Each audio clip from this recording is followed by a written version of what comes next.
everyone. My name is Roger Rugi, and I am a mentor with Pathfinder Resilience.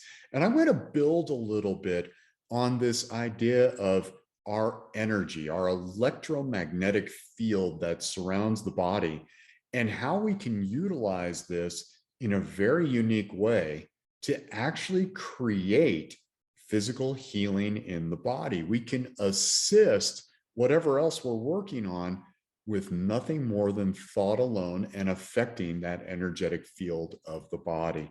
So we're going to get into all of that good stuff as we progress in this video series. But today, I wanted to talk to you about 7 primary energy centers you have in your body.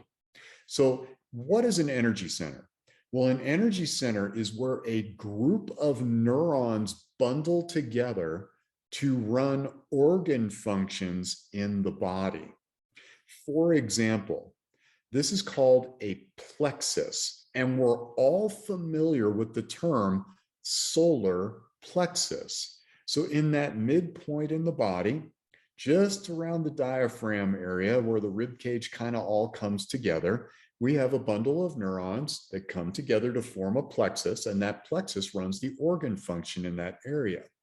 Now, we have these all throughout our body, but there are 7 primary plexus centers. For example, we have the pituitary plexus up here, and in the middle of the head, the pituitary gland is right in there, and it is one of the most important glands in our body. In fact, it's called the master gland. Below that is the pineal plexus at the pineal gland, something that's about the size of a grain of rice and produces all kinds of amazing chemical reactions in the body, including serotonin, the wake-up chemical that makes us bright and cheery and ready to start our day, and melatonin, the neurotransmitter that helps us go to sleep at night, right? So that's at the pineal plexus. We have one at the thyroid, the heart, the solar plexus, and then there is the superior and inferior mesonetric plexus, located about 3 inches below the navel and in the center of the body. That's the superior mesonetric plexus. And the inferior mesonetric plexus is right around your perineum, between the anus and your genitals. So we would call that an energy center where we bundle neurons together as a plexus, again, running organ and gland function in those areas of the body. Now, what's interesting about that, when we measure them through an electromagnetic process, they all have their own specific Hertz frequency that they vibrate at when there is optimal function, right? We have a very specific number for each one of those, and they're all different. It's kind of fascinating that there's this Hertz frequency thing going on at each of these junction points in the body. And when we measure them, they actually spin like a wheel. That's kind of cool.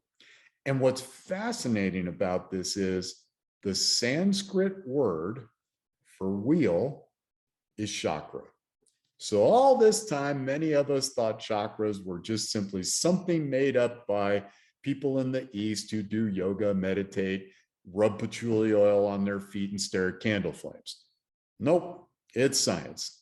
And so what's cool about this is we know that our thoughts can influence the health of our body. In fact, if you doubt that, check out something called the placebo effect, where you take a sugar pill, but you believe it to be medicine. It acts as if it were medicine and heals the body. You can also look at something called the nocebo effect, and that is the opposite side of the fence, where our negative thoughts also affect our body, but in negative ways, right? So think of that as the maladaptive side of the fence that's actually harming us by nothing more than thought alone. That is crazy. So we have these energy centers, and we have an electromagnetic field around the body. Science has proven this conclusively. This is not up for debate. This is no longer woo-woo. This is science. But the question becomes, how do we influence each of those areas specifically using nothing more than our mind?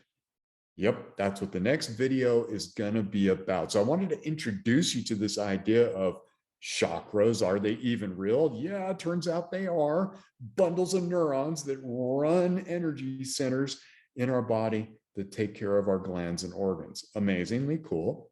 But I want to introduce you to something super powerful, which is a way to influence those things if we're experiencing some form of dysfunction in the body. So this can augment the other things that you're doing, the physical therapy that you might be doing, the prescription drugs you're taking from your doctor. Never going to tell you to stop those things, but what if we enhance those for a greater healing capacity? How cool is that? And it doesn't take a lot of time. So I'll see you at the next video, and I'll fill you in on a technique to do exactly that. See you soon.